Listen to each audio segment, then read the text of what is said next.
11 دن مدینے دے لوگاں بزنس نہیں کیتے، دکاناں بند، کاروبار بند، تے حضور دے حجرے دے باہر مسجد چاہیے ہوتے سارے چپ کر کے بیٹھے۔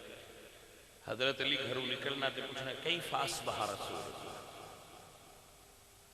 حضور دی صبح کیسی ہے، حضور دی طبیعت کیسی ہے؟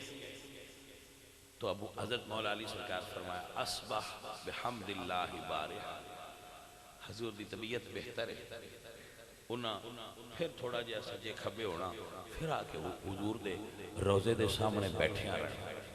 ہجوم حضور دے روزے دے چاروں طرف سی بندے تے کملے نے جڑے آندے نے حضور نو چھڈ کے تے او اگے ٹر گئے سن تے جنازے وچ بھی شرکت نہ کیتی۔ میں انہاں نال نہ کملیاں ہو، کوئی عقل نو ہاتھ مارو، جنازہ ہوندا کی ہے؟ جنازہ کی ہوندا ہے؟ دعائے مغفرت، اللہم اغفر لحینا و میتنا، یا اللہ ایس مرنے والے دی بخشش فرما۔ تو کیا امت نے نبی بخشوانا ہے؟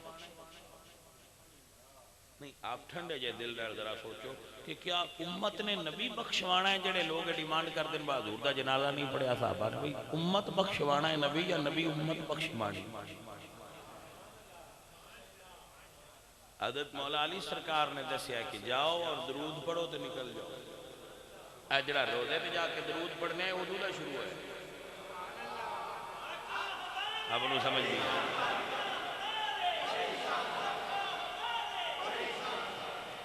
صحابہ جاندے سن اندر درود پڑھتے سن نکل جاتے سن، جاندے سن درود پڑھتے سن نکل جاتے سن، جاندے سن درود پڑھتے سن نکل جاتے سن۔ درود پڑھی تھا بھائی صاحب ہے جی میں جنازے بندیاں دے ہوندے نے، حضور دا انج جنازہ نہیں ہویا،